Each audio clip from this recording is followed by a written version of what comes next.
And now, dear viewer, stay until the end, because what she revealed next didn't just change his future, it changed the hearts of everyone watching. If this moment moves you even half as much as it did me, don't forget to like this video and subscribe for more stories that remind us why kindness matters. Noah sat frozen in the backseat of the car, rain pattering softly against the windows as if the world itself was holding its breath. Evelyn Moore, the mysterious, powerful billionaire, sat beside him, holding the fragile thread that tied them together, a worn photograph and a lifetime of silence. I don't understand, Noah whispered. Why now, why me? Evelyn took a long breath. Her voice, though soft, was steady. I searched for years. Your mother was taken from me when she was just a baby. My father forced me to give her up, and by the time I had the power to undo what had been done, she was lost in the system. I never stopped looking. By the time I found her, it was too late. Her eyes glistened. But she had a son. You. Noah felt the room spin. Just a day ago, his biggest worry was paying rent. Now, he was sitting next to a billionaire who claimed to be his grandmother. He looked at her, really looked, and suddenly, something clicked, the softness in her eyes, the way her lips trembled when she said his mother's name. She wasn't acting. This wasn't a scam, and yet, I'm not special, he muttered, glancing down. I'm just a waiter. I live in a one-room apartment with my little sister. We struggle every day. Why would someone like you care? Evelyn reached out and gently touched his hand. Because kindness, she said, has nothing to do with wealth. The day you gave me that coffee, you didn't know who I was. You saw an old woman, struggling, and you helped her. You reminded me of the daughter I lost, and the love I thought I'd never find again. They drove in silence for a while. Evelyn didn't push him. She knew the shock would take time to process. Noah thought about Lily, about their tiny apartment, about every night he skipped dinner so she could eat. He remembered the birthdays he couldn't afford gifts, the holidays they spent huddled under one blanket watching movies on an old second-hand laptop. He had never known luxury. But he had known love. And maybe that's why he was scared now. What do you want from me? He finally asked. Evelyn looked out the window for a moment before answering. Nothing. He turned sharply. Nothing. I just want to know you. To make things right, if I still can. I want to be in your life, if you'll let me. The next day, Noah woke up feeling like he'd lived a dream. But the business card on his dresser reminded him it was real. Greater than Evelyn Moore. Personal number. Call anytime. Lily rubbed her eyes sleepily. Noah, why are you staring at a piece of paper like it owes you money? He laughed. It kind of does. He looked at her, barefoot, messy-haired, beautiful little Lily, and realized something. This wasn't just about him. If Evelyn really was family, Lily had a grandmother too. One who could change her life. And yet, could they trust her? 1 week later, Noah decided to meet Evelyn again, this time with Lily. She wore her best dress, the one from her school play, and Noah borrowed a blazer from a friend. They met at a quiet garden behind Evelyn's estate, away from the flashing cameras and curious eyes. When Lily saw Evelyn, she ran to her and hugged her tightly without even asking.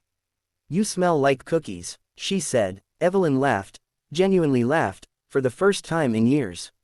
They talked for hours. Evelyn told stories about Noah's mother, her daughter, and showed them photos from her childhood. Noah listened, quietly at first, then, with growing interest. There were gaps in his life being filled, pieces of a puzzle he thought he'd never find. Evelyn never mentioned money, never mentioned changing their lives. Until one afternoon, when everything changed. The will. A week later, Evelyn called Noah into her office. It was grand, bookshelves, paintings, a window overlooking the city, but her tone was gentle. I need to tell you something important. Noah sat across from her. Okay, I've been writing my will. And I'm leaving everything to you and Lily. He nearly choked. What? Evelyn raised a hand. Let me explain. I've spent a lifetime building this empire. But what good is any of it if it doesn't help the right people? You didn't ask for this. You never expected it. That's exactly why you deserve it. Noah stood up, shaking his head. I can't accept that. I don't even know how to handle a credit card properly. What would I do with a company? You'll learn, she said softly. And I'll be here to teach you. Unless you don't want me in your life.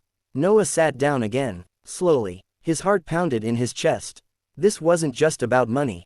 It was about trust, about legacy, about whether he could become the kind of man his mother would be proud of.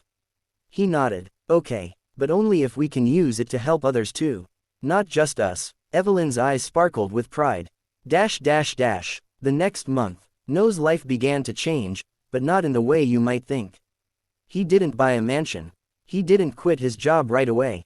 He kept waiting tables for another 2 weeks, until he had trained a replacement. Then, he and Evelyn began something new, a foundation in his mother's name, the Hope Initiative, dedicated to helping orphans, single parents, and kids who grow up like he did.